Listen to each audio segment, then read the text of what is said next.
This week on the 414, it's all about one of the oldest advertising channels there is. In recent times, it's now referred to as out of home. But by bringing digital and data planning into the mix, the possibilities and, more importantly, overall effectiveness of it has changed dramatically.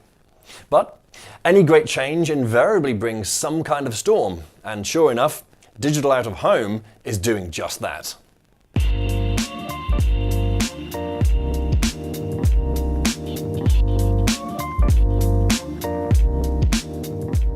Hi, I'm James Rostance and welcome to the 414.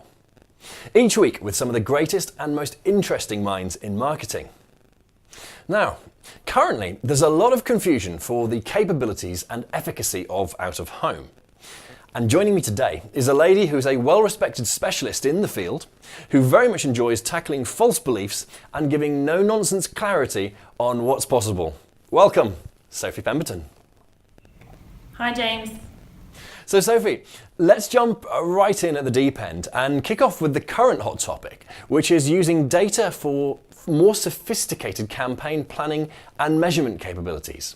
So could you give me an inside scoop on how out of home could or even is doing that?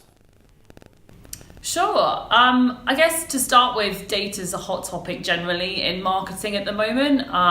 The video last week was a testament to that, and I think that there's quite a lot of ways in which we can bring this kind of thing into out of home specifically.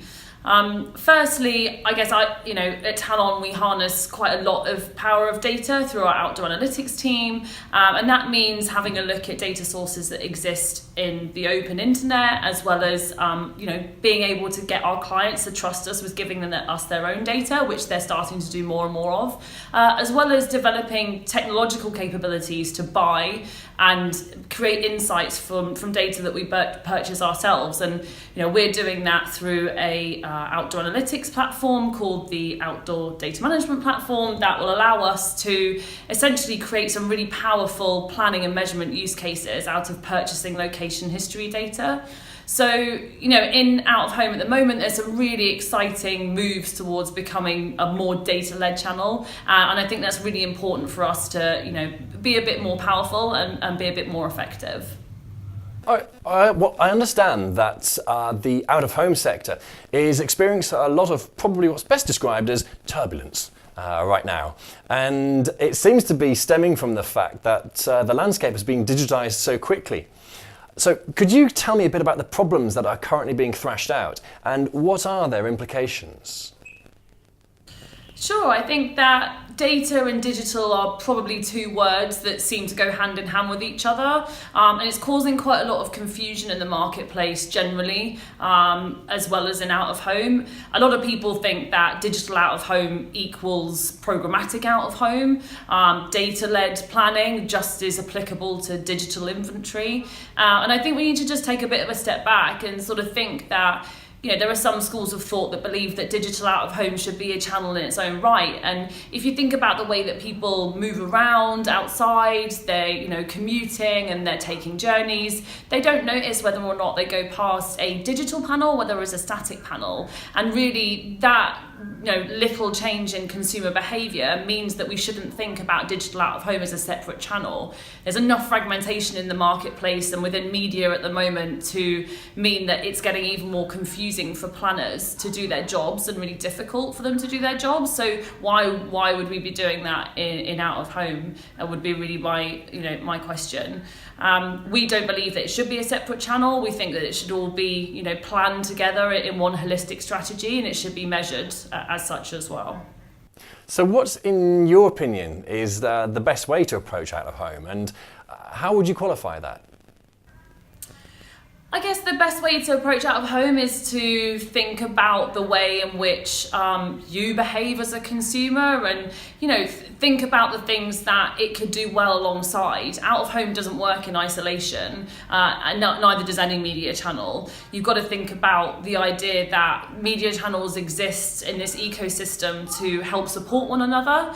So that should be, your first thought when going into the marketing mix of channel arsenal, if you will. The other thing that out of home does really well at is its ability to do lots of different things for clients and agencies. So it can help build brands, and it can help change perceptions of your brand, but it can also do really, really well in getting people to go into your store or to go online or to download your app. So depending on what it is that you're trying to do really depends on the kind of strategy that you should employ within out of home. And there's lots of ways in which we can be creative with that. And it's one of the reasons that, myself as a strategy director exists in Talon, and the outdoor analytics team exists here as well. Well, it's probably fair to say then that when most marketers think of out of home, you immediately think of those impressive 100-foot digital displays on flyovers, or complete takeovers of underground platforms, or failing that, the IMAX signage wrap at Waterloo. So, is it the case that out of home really is just for large brands, or is there scope for smaller companies to use it as well? I think there's probably a place for both, and at Talon we do a huge amount of different campaigns for clients big and small. We deal with a lot of tech giants within our business that want to spend on out of home, which says a lot for digital brands wanting to spend a lot of money in our channel, which is great. But we also deal with a huge variety of smaller brands and smaller budgets. Depending on the team that you work in, we can work on 2 6 sheets at bus stops, or we can work on the IMAX or those big impressive displays that you see on the M4. It really depends on what your campaign objectives are, and we work really hard to make sure that as an independent specialist, we think about that kind of thing and that kind of strategy alongside all of the different channels that you're trying to deploy to try and reach your goals. So what would you say then are your 3 favourite campaigns or examples of campaigns that have really knocked one out of the park for effectiveness and delivering results? Well, I studied marketing and advertising at university, and before I even worked in out of home, I was really sort of pulled in by the Economist campaign that ran on the top of buses, and I just think it was a really smart use of out of home and just media generally. It was essentially they wrapped the top of London buses and they said, "Welcome to all of our readers in the top offices." Obviously, really smart, really clever, a bit tongue in cheek. It didn't cost the earth. It was just a really smart way of using a media channel, and that for me is a bit of a gold standard. But alongside that, I think we've done some really interesting work for Google most recently, transforming buses into a digital billboard. And to the naked eye and to the average consumer, it might just look like that we stuck a digital screen on the side of a bus, which took a year and took a lot of legislation, took a lot of rules to be broken to do that. So I think what we find quite interesting is all of the back end sort of changes and rule breaking that you have to do to try and get those campaigns live. That was a really interesting one. It used real-time GPS data to put up specific ads on the type of the bus depending on which borough you were in. And more recently, using our data management platform that I briefly mentioned earlier, we've been able to deploy campaigns based on behavioural metrics rather than demographic ones, and we've seen really big paybacks for our clients using that kind of data to empower their planning. So from what you've witnessed and based on your own experience, what developments do you see as being coming for... Let me pose that to you again. So from what you've witnessed and based on your own experience, what developments do you see coming to out of home, and what will be the most successful? What will the most successful marketers be doing? I think, that question sort of comes in 2 parts to me. The first of which is the developments in the out-of-home landscape at the moment really fall into 3 broad buckets. The first of which is automation, and believe it or not, a lot of our processes and our campaign management was done on spreadsheets and done quite manually in the past, and we're making big strides into automating our industry. That then leads into programmatic out of home, and you can't really have programmatic out of home at scale until we sort automation out, which we haven't done yet throughout the industry. We're getting there. For us, this other area of programmatic out of home is, at the moment not scalable, not necessarily adding that much value to our clients, so we don't see that much I guess, that much traction or that much interest in pursuing it. We'll do the due diligence to, figure out that it can actually work, and we think that it can, but we're not really seeing it as that valuable. The area that we think is the most valuable is this idea of becoming a bit of a location specialist and using location history data from people's mobile phones that helps us get better insights about the way that people are moving around and what they're doing. And we don't really feel like we should be briefed or working with really demographic based audiences. We don't want to work with people who are aged 16 to 34 and are an ABC One, because people who are C2DE and are 37 years old also buy burgers. So we should be considering behavioural patterns as a purchase intent rather than demographic ones. And I think that's a really interesting area that we see much more value for our clients and for our agencies.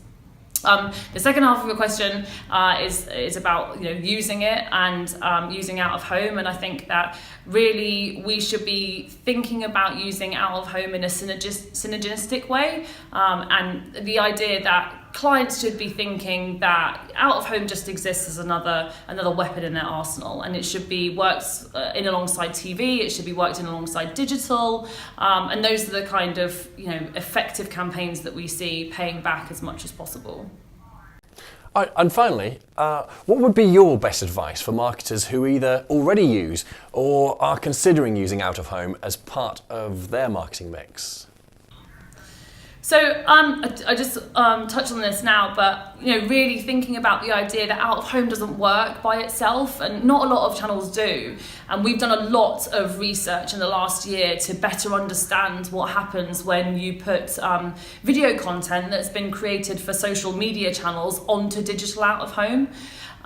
When clients do that, we have seen significant uplifts in the likes of behaviour change, awareness, purchase intent, and really, our advice would be to think about out of home as part of your overall media mix, and the fact that it can help support and it can help lead other channels, and that you shouldn't put all your eggs in one basket at any one point in time. A lot of money is being spent and a lot of growth is going to digital, and not by digital I mean online at the moment, but there's a huge amount of clients that have come out and said that it's not working for them, and that's because they failed to neglect the brand building power that the likes of out of home or TV can help you do. So use both together, don't think about any one channel isolation, and what it can do as a whole.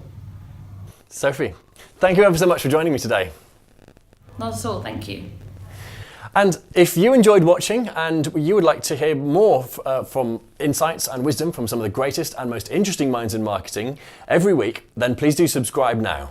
You can visit the414.net for all subscription options, as well as watching previous episodes. I'm James Rostance. Thank you for watching.